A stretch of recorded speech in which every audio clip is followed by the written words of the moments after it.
Years ago, I used to do a lot of marriage counseling and pre-marriage counseling. And I used to do something that is very, very profound. When people came in for premarital counseling, I would put the chairs apart a little bit, and I'd watch them come in and they'd move those chairs right next to each other because they wanted to be close. But when people came in for marriage counseling and they were struggling in their marriage, I would put the chairs very close together. And they'd come in and they would always move them further apart.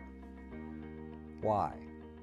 Why? Because after they'd been married a while, he had said something that had upset her, she had done something that had upset him, various relational offenses had occurred, and they never removed the resentment.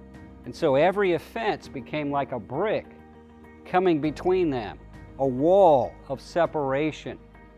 And so the love, the commitment, the things that they had when they were ready to get married got choked out, got separated. They couldn't see it anymore because there was a wall of resentment between them.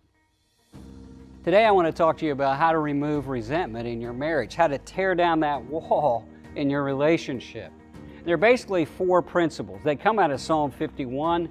They're David reconciling his relationship with God, but they help us learn how to reconcile our relationship with our mate and with others. They're very simple. The first is humility. And the point is, if you try to deal with problems with an attitude of arrogance and pride and anger, you're only making it worse. It starts out with humility, and the words of humility are these: I was wrong. You need to own your part of the problem, and you need to be willing to say, I was wrong.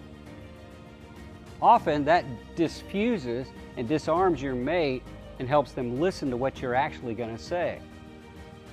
The second attitude you need to have is sensitivity.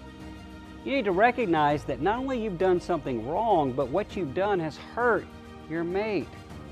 When I first got married, I was hurting my wife. I hadn't been around girls that much, and a lot of the ways I would joke and things I would say, guys might not be offended by it, but my wife was. She grew up in a different family, a different background than I did, and so I was hurting her and not even realizing it. After a while, I realized that I was doing things that were hurting her, and I needed to own that. Not only the act, but I needed to own the hurt that it caused. And so I learned to say these words: I am sorry.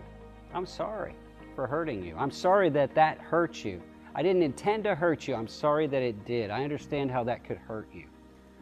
The third attitude is reconciliation. Hey, let's make this right. Let's do something to fix this. And that's where you're willing to completely own your part of the problem and say, please forgive me.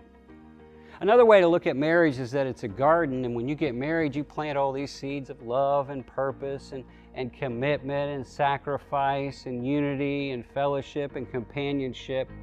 But weeds get in there. Weeds of neglect and anger and dishonesty and whatnot. And those weeds grow faster than the good things, and they choke out all the good things. The way to resolve conflict is to get right down, not only pull the top off the weed, but get down to the root and pull it out.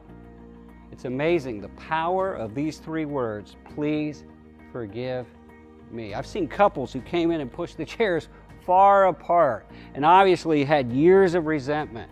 And I've seen that wall begin to crumble down when especially the husband is willing to say to his wife, please forgive me. That brings God in, and God's conviction in, and God's power in to your relationship. The fourth one is restoration. If my mate ever says to me, please forgive me, I have one real legitimate response, and that is, I forgive you. I might not feel it right now, but I'm choosing, yes, I am choosing to forgive you.